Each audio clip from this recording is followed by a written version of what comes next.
بسم اللہ الرحمن الرحیم۔ السلام علیکم ورحمۃ اللہ وبرکاتہ۔ حضرت عزیر علیہ السلام کا واقعہ۔ جب بخت نصر بادشاہ نے بیت المقدس کو ویران کیا اور بنی اسرائیل کو قتل و غارت گری کر کے تباہ کر ڈالا تو ایک مرتبہ حضرت عزیر علیہ السلام کا وہاں سے گزر ہوا۔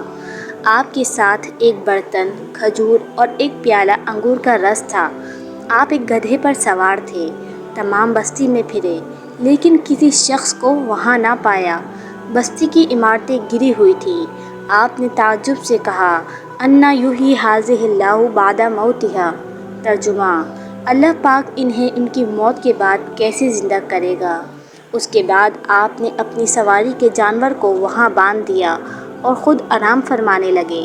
اسی حالت میں آپ کی روح قبض کر لی گئی اور گدھا بھی مر گیا۔ یاد رہے یہ صبح کے وقت کا واقعہ ہے۔ اس سے 70 برس بعد اللہ پاک نے ایران کے بادشاہوں میں سے ایک بادشاہ کو غلبہ دیا اور وہ اپنی فوجیں لے کر بیت المقدس پہنچا۔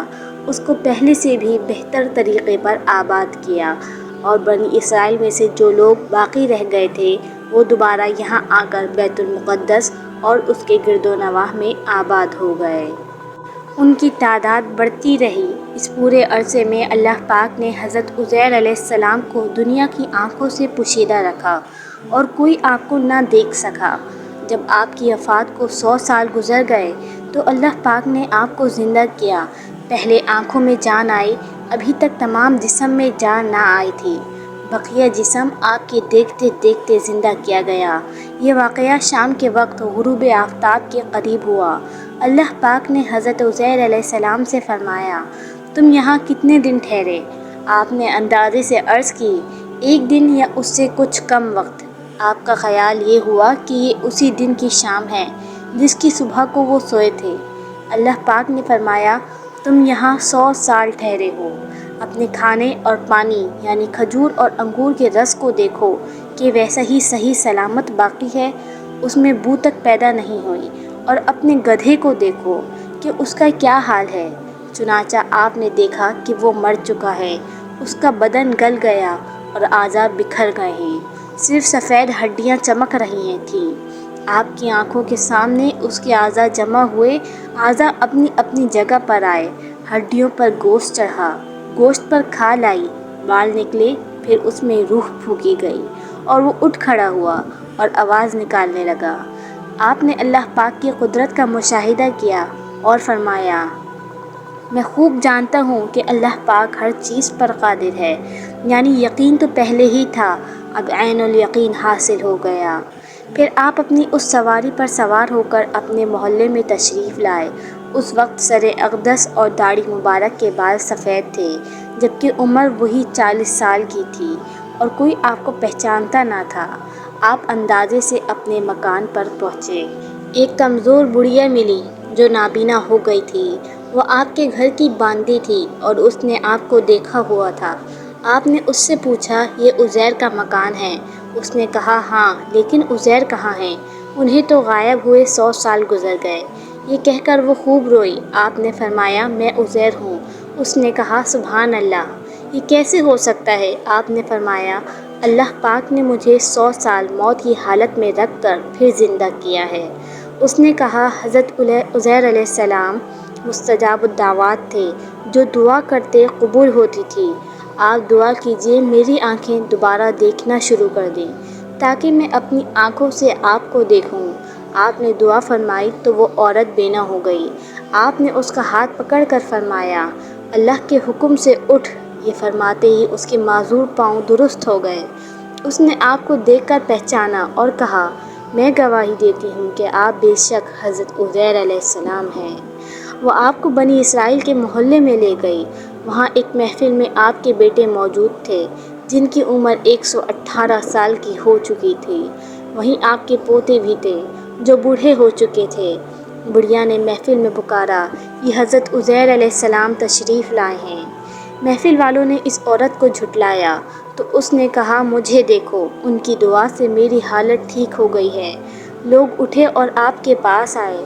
آپ کے بیٹے نے کہا، میرے والد صاحب کے کندھوں کے درمیان سیاہ بالوں کا ایک ہلال یعنی چاند تھا، جس میں مبارک کھول کر دیکھا گیا تو وہ موجود تھا۔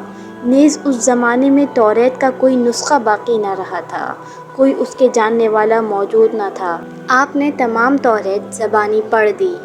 ایک شخص نے کہا، مجھے اپنے والد سے معلوم ہوا ہے کہ بخت نصر کی ستم انگیزیوں کے بعد گرفتاری کے زمانے میں میرے دادا نے توریت ایک جگہ دفن کر دی تھی۔ اس کا پتہ مجھے معلوم ہے۔ چنانچہ اس پتے پر کوشش کر کے توریت کا وہ دفن شدہ نسخہ نکالا گیا، اور حضرت عزیر علیہ السلام نے اپنی یاد سے جو توریت لکھائی تھی اس سے مقابلہ کیا گیا تو ایک حرف کا فرق نہ تھا۔ اس واقعے کو اللہ پاک نے پارہ 3 سورۃ البقرہ کی آیت نمبر 259 میں اس طرح بیان فرمایا ہے۔ ترجمہ: اس شخص نے کہا، اللہ انہیں ان کی موت کے بعد کیسے زندہ کرے گا؟ تو اللہ نے اسے 100 سال موت کی حالت میں رکھا، پھر اسے زندہ کیا۔ پھر اس شخص سے فرمایا، تم یہاں کتنا عرصہ ٹھہرے ہو؟ اس نے عرض کی، میں 1 دن یا 1 دن سے بھی کچھ کم وقت ٹھہرا ہوں گا۔ اللہ نے فرمایا، نہیں، بلکہ تو یہاں 100 سال ٹھہرا ہے۔ نہیں، بلکہ تو یہاں 100 سال ٹھہرا ہے۔ حضرت عزیر علیہ السلام کے بارے میں ایک کتاب میں ایک جگہ یہ بھی لکھا ہوا ہے کہ حضرت عزیر علیہ السلام کا گدھا تو مر کر گل سڑ گیا اور اس کی ہڈیاں ریزہ ریزہ ہو کر بکھر گئیں، مگر پھلوں اور شیرہ انگور اور خود حضرت عزیر علیہ السلام کی ذات میں کسی قسم کا کوئی تغیر نہیں ہوا، یہاں تک کہ 100 برس میں ان کے بال بھی سفید نہیں ہوئے۔ اس سے ثابت ہوتا ہے کہ ایک ہی قبرستان کے اندر، ایک ہی آب و ہوا میں اگر بعض مردوں کی لاشیں گل سڑ کر فنا ہو جائیں اور بعض بزرگوں کی لاشیں سلامت رہ جائیں اور ان کے کفن بھی میلے نہ ہوں، ایسا ہو سکتا ہے، بلکہ بارہا ایسا ہوا ہے، اور حضرت عزیر علیہ السلام کا یہ قرآنی واقعہ اس کی بہترین دلیل ہے۔ بیت المقدس کی تباہی اور ویرانی دیکھ کر حضرت عزیر علیہ السلام غم میں ڈوب گئے اور فکر مند ہو کر یہ کہہ دیا کہ اس شہر کی بربادی اور ویرانی کے بعد کیوں کر اللہ پاک اس شہر کو دوبارہ آباد فرمائے گا۔ اس سے ثابت ہوتا ہے کہ اپنے وطن اور شہر سے محبت کرنا اور الفت رکھنا صالحین یعنی نیک بندوں اور اللہ والوں کا طریقہ ہے۔ مزید اسلامی واقعات سننے کے لیے ہمارے چینل کو لائک اینڈ سبسکرائب کر دیے گا تاکہ آپ کو ہماری آنے والی ہر ویڈیو مل سکے۔